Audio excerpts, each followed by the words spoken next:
나비 효과에 대해서 아십니까? 나비 효과는 미세한 변화나 사건들이 앞으로 미래에 예상하지 못한 엄청난 결과로 이어진다라는 이론입니다. 이 이론은 기상학자들이 처음으로 이야기한 그런 이론인데요. 예를 들면 중국 베이징에서 나비 한 마리가 날개짓을 했을 때 그 날개짓이 언젠가는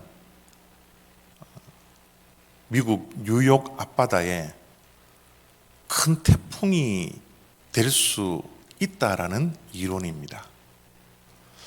물론 과학적인 증거는 밝힐 수 없겠지만 기상학자들은 저런 이론을 가지고 기상을 예보한다고 합니다. 만약 저 나비 효과가 우리 인생에도 적용이 된다면 오늘 우리의 삶은 과거에 우리가 했던 날개짓의 결과라고 생각할 수 있습니다. 과거에 우리가 선택했던 것, 과거에 일어났던 사건들, 그것이 비록 미세하고 작다 할지라도 모여서 오늘 내 자신이 되었다라는 이론입니다. 이 이론을 바탕으로 영화가 나왔죠. 이 버터플라이 이펙트라는 영화인데요. 얼마나 유명하나 그러면 3편이나 만들어졌습니다. 여기 계신 분들, 영화를 좋아하시는 분들은 보신 분들도 많이 있겠지만 이 영화를 한번 꼭 보시기를 바랍니다. 2편, 3편은 볼 필요 없고요. 정말 재미없거든요. 그런데 1편은 우리 모두가 한 번 정도는 꼭 볼 필요가 있습니다. 2004년도에 영화가 처음으로 나왔는데 10몇 년이 지난 지금도 정말 봐도 재밌고 또 생각할 것들이 많이 있는 그런 영화 가운데 하나입니다. 물론 가족 영화는 아니기 때문에 폭력도 많고 여러 가지 일들이 있지만 영화를 한번 꼭 보시기를 바랍니다. 이 영화의 줄거리는 이렇습니다. 주인공이 현재 자신의 모습에 만족하지 못하는 거예요. 그래서 자기 자신을 생각해 볼 때 과거에 치워버리고 싶은 과거들이 자기 자신에게 있다는 것을 압니다. 그래서 과거의 시간으로 돌아가서 과거에 했던 선택들, 그 선택을 하지 않고 다른 선택을 하며 그의 인생이 어떻게 되는가를 영화화한 공상과학 영화입니다. 그 영화를 보면서 동일하게 영화를 보는 사람들이 그런 생각을 했을 겁니다. 그때 그렇게 했더라면, 그때 그렇게 하지 않았더라면, 그때 그 사건이 일어나지 않았더라면, 그때 그 사람을 만나지 않았더라면 지금 내가 어떻게 변화되어 있을까? 이런 생각을 하면서 그 영화를 보게 됩니다. 나비 효과의 이론이 우리의 삶 속에 적용된다면 우리의 미래도 오늘 내가 어떠한 날개짓을 하느냐에 따라서 미래가 결정이 된다는 거예요. 지금 현재 내가 하는 사소한 결정이라 할지라도, 미세한 선택이라 할지라도 이것이 모여서 나의 미래를 결정한다면 오늘 내 자신이 무엇을 결정하고 어떠한 생각을 하고 어떠한 삶을 살아야 할지를 우리가 다시 한번 생각할 수 있게 된다는 겁니다. 혹시 여러분 지금 꿈이 있습니까? 어떠한 꿈을 가지고 있죠? 어떠한 꿈을 가지고 그 꿈을 향하여 오늘도 날개짓을 하면서 그 꿈을 향하여 나아가고 있습니까? 제가 이 말씀을 준비하면서 당신은 꿈이 있나요? 여러분들은 꿈이 있습니까?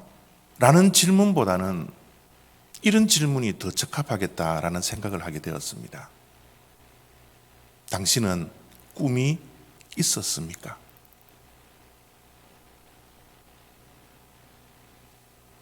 과거에 꾸었던 꿈이 있었습니까? 현재형이 아니라 과거형으로 묻는 이 시간이 안타깝지만 우리의 삶 속에 얼마나 많이 좌절된 꿈을 가지고 있습니까? 우리가 꾸었던 꿈들이 얼마나 많이 꺾여져 있습니까?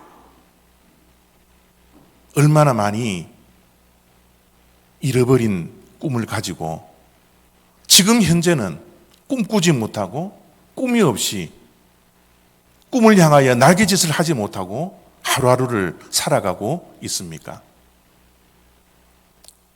우리 모두는 어렸을 때부터 가졌던 꿈들이 하나 정도는 있었을 겁니다. 그러나 현실에 부딪혀 보니까 그 꿈들이 꺾였죠. 그 꿈들이 좌절되어졌죠. 우리 주변의 환경 때문에 우리는 많은 꿈들을 잃어버리며 살아가고 있습니다. 또 주변의 사람들로 인하여서 내 꿈이 꺾인 채 꿈 없이 하루하루를 살아가는 그런 인생이 되었을지도 모르겠습니다.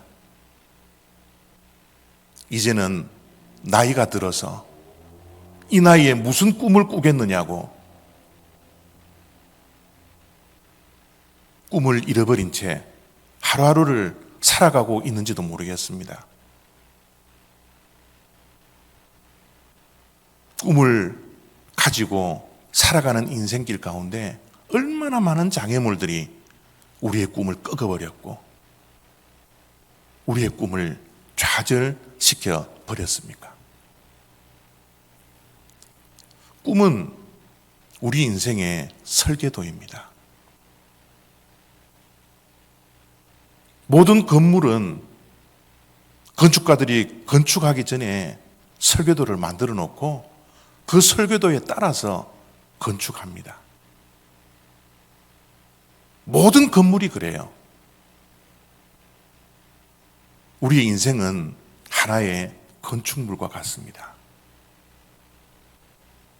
그러나 우리는 설계도 없이 꿈을 잃어버린 채 좌절된 꿈을 안고 그냥 하루하루를 그냥 살아가고 있지 않습니까?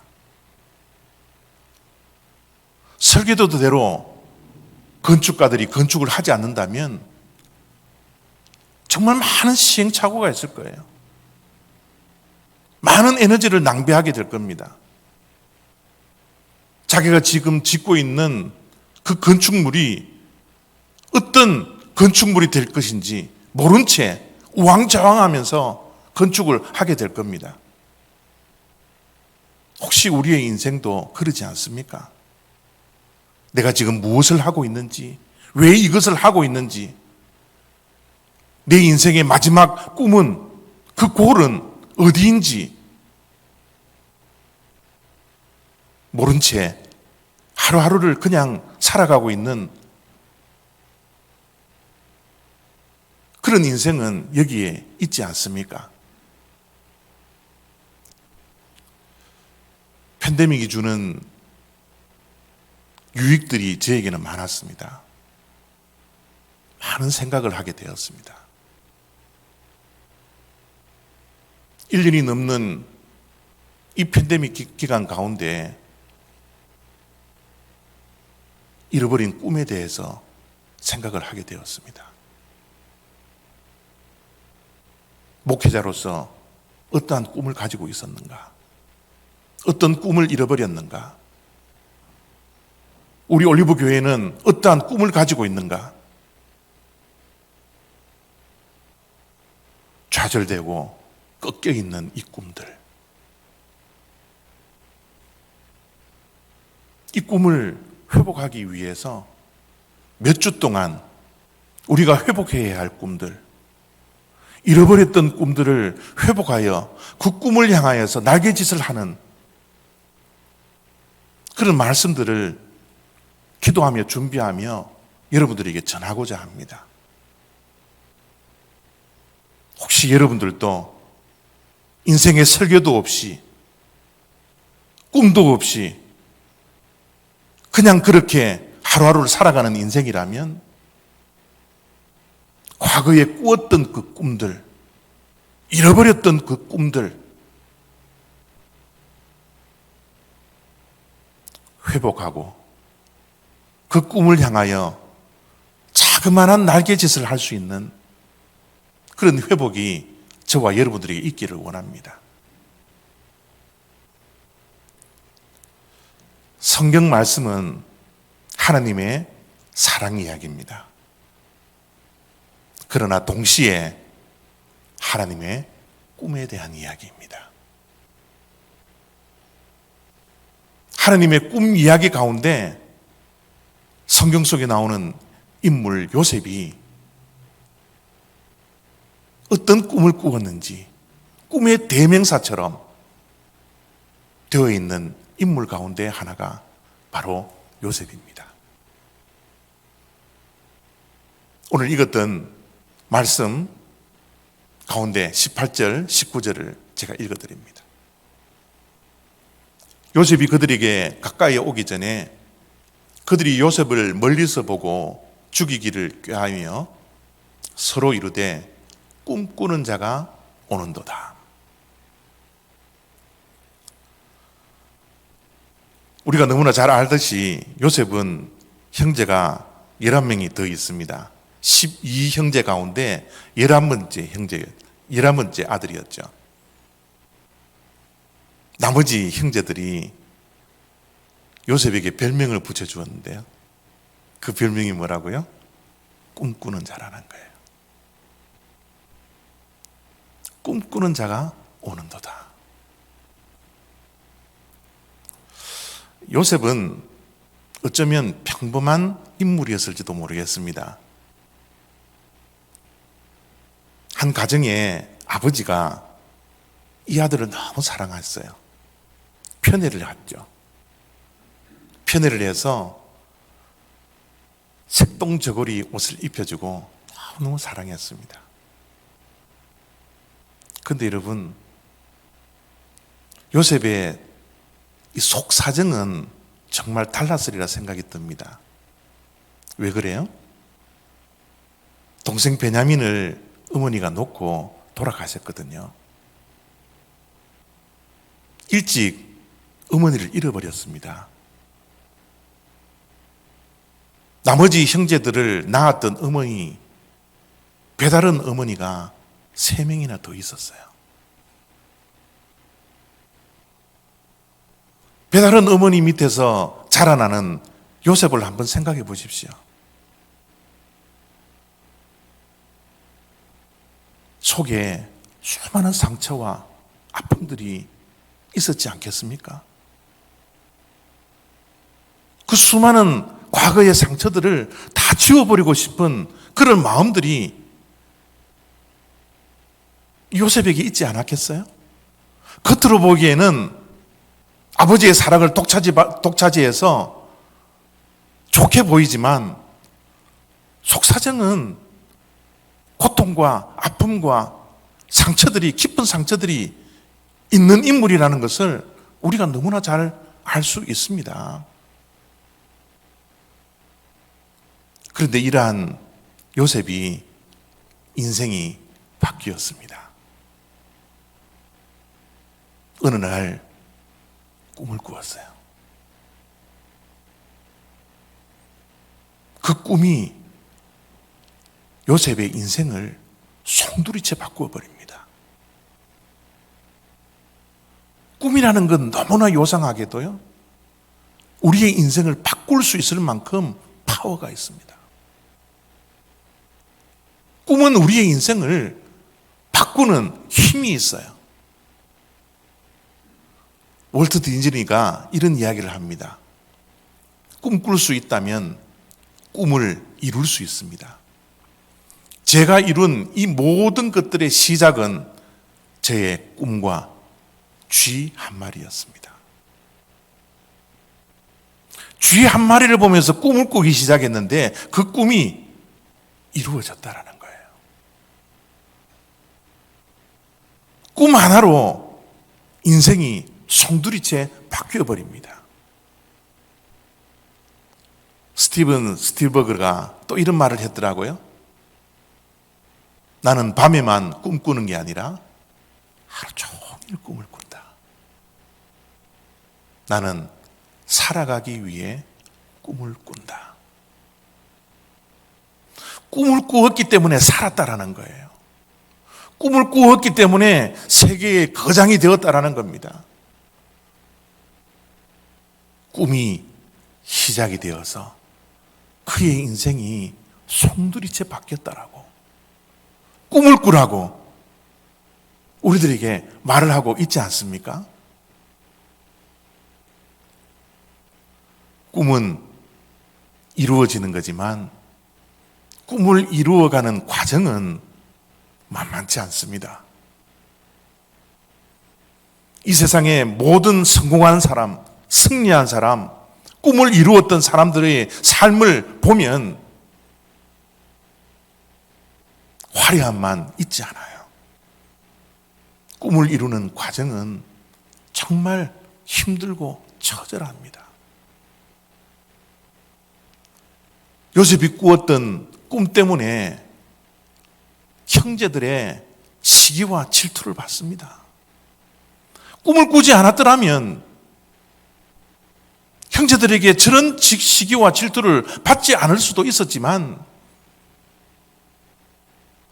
바로 꿈을 꾸었기 때문에 시기와 질투를 받습니다.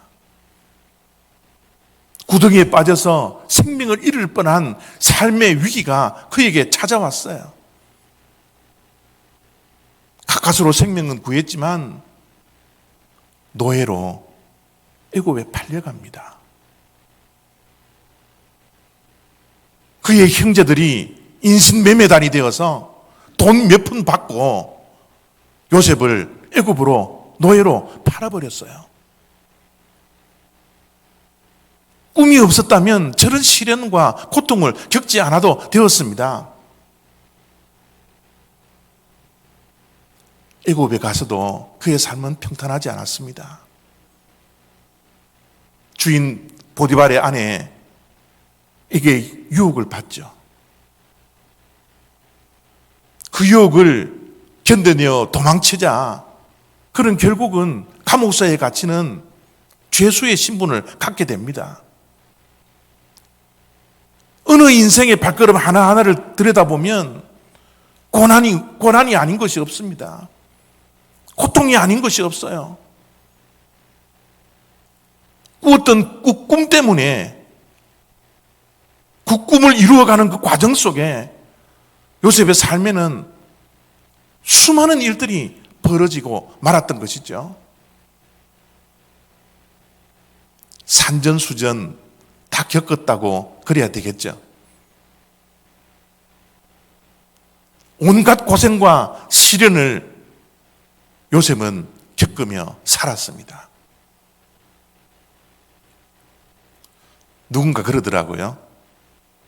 꿈은 시련을 먹고 자란다. 그런 것 같아요. 우리는 음식을 먹으며 자랄 수 있지만 우리가 가지고 있는 꿈은 시련을 먹고 자라는 것 같습니다. 시련이 없는 꿈은 존재하지 않습니다.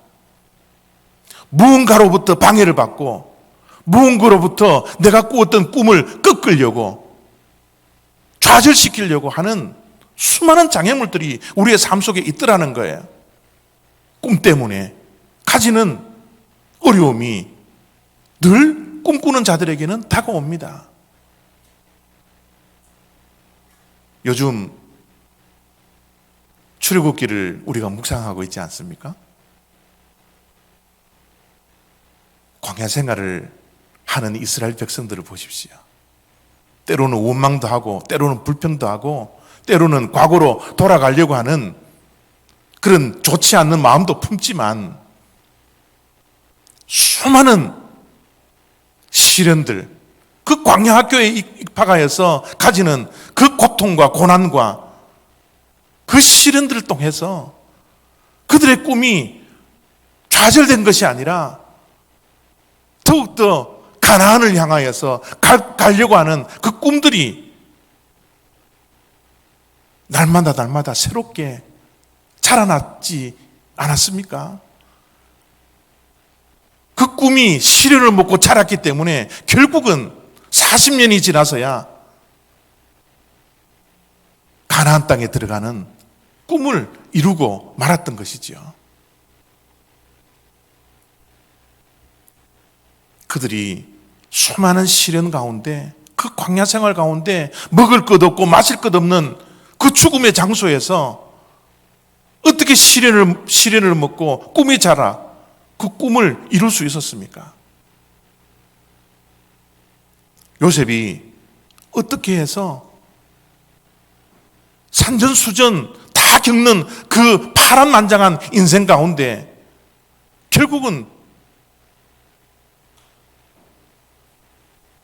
꿈에 도달하는 그 승리의 삶을 살았습니까?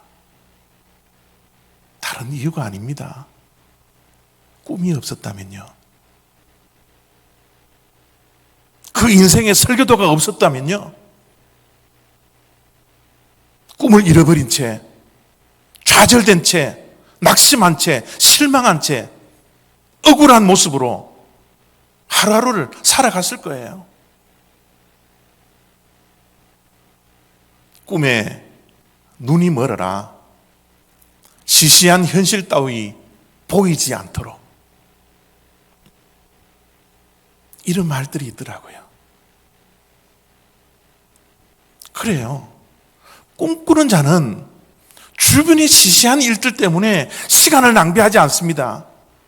인생을 허비하지 않더라고요. 어떠한 유혹이 있더라도, 어떠한 장애물이 있더라도, 어떠한 낙심과 좌절될 일들이, 사건들이 일어나다 할지라도 꿈이 있다면, 그 꿈에 눈이 멀다면 사소한 일들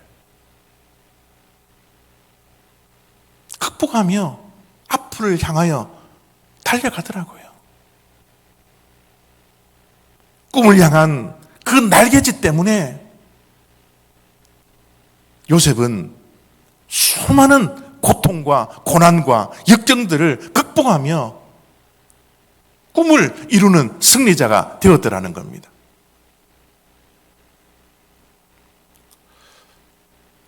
요셉은 꿈만 꾸는 자가 아니었습니다. 꿈과 함께 하나님에 대한 절대적인 믿음을 가졌던 자예요.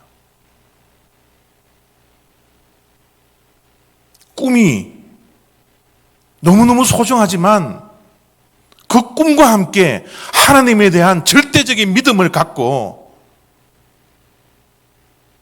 요셉은 그 엄청난 시련 앞에서 꺾이지 않고 굴복하지 아니하고 승리하며 꿈을 이루었던 사람입니다. 요셉이 어떠한 믿음을 가지고 그 꿈을 이루어 갔는지 창세기 39장에서는 그 본보기를 하나 보여주고 있는데요. 39장 3절 말씀입니다.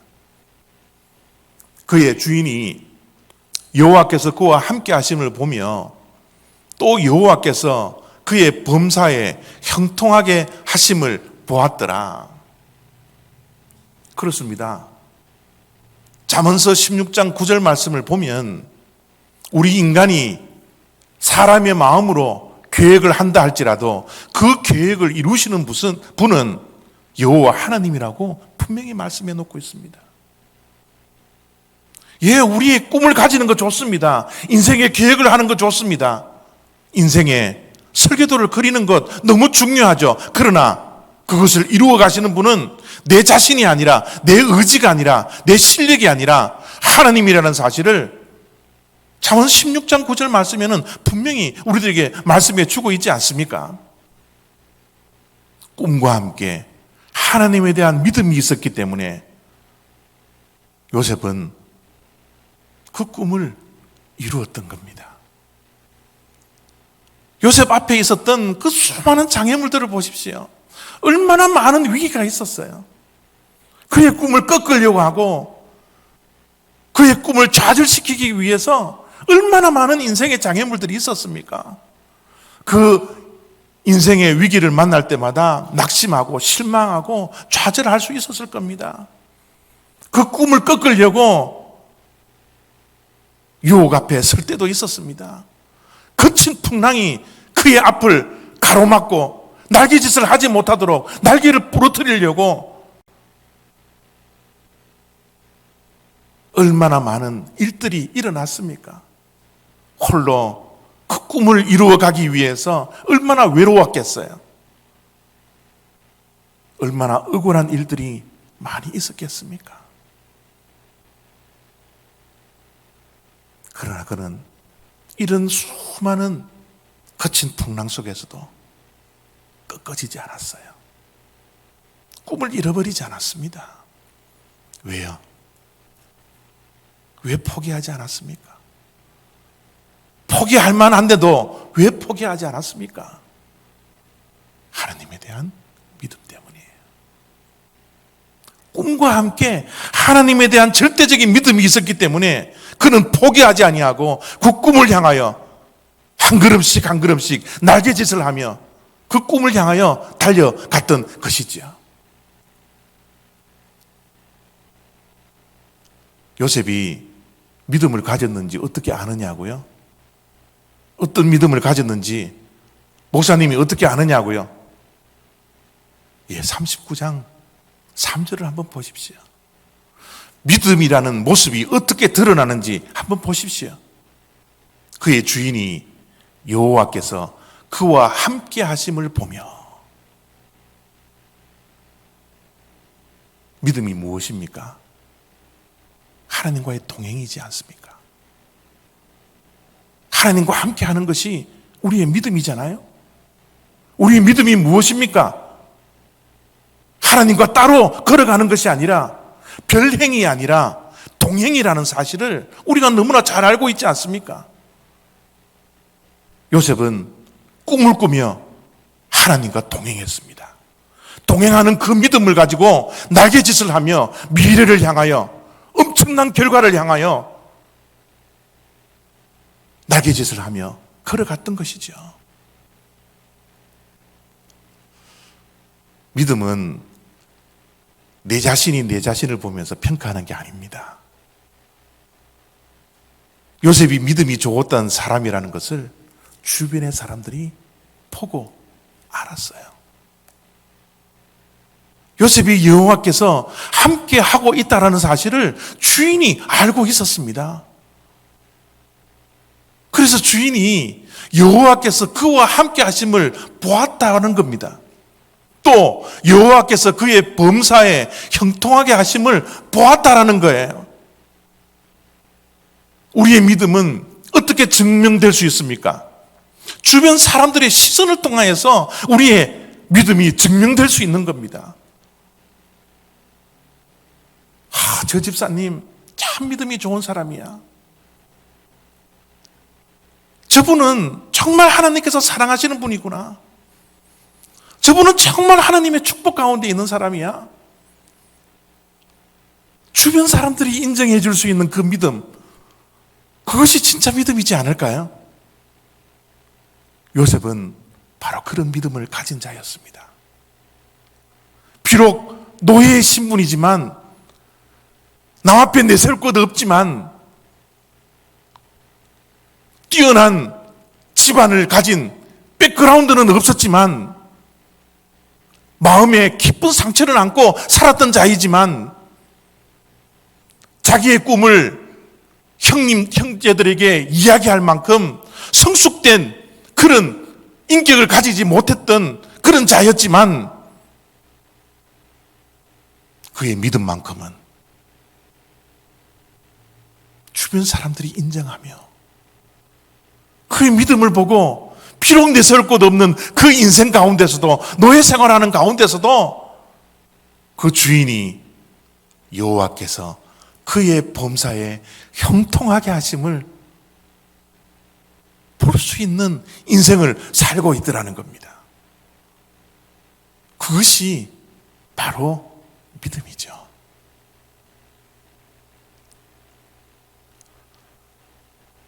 꿈과 하나님에 대한 절대적인 믿음을 가지고 우리가 잘 알듯이 요셉은 그 꿈을 이루고 맙니다. 혹시 저와 여러분들에게도 수많은 인생의 풍랑 가운데 꺾여져 있는 꿈이 있다든지 잃어버리며 사는 그런 잃어버린 꿈이 우리들에게 지금 현재 있다면 꿈을 다시 한번 꿀 수 있고 그 꿈과 함께 하나님에 대한 절대적인 믿음을 가지고 잃어버렸던 꿈들을 다시 한번 회복할 수 있는 그런 복된 인생이 되어지기를 원합니다.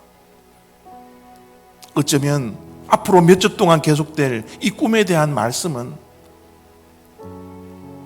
저에 대한 말씀인지도 모르겠습니다.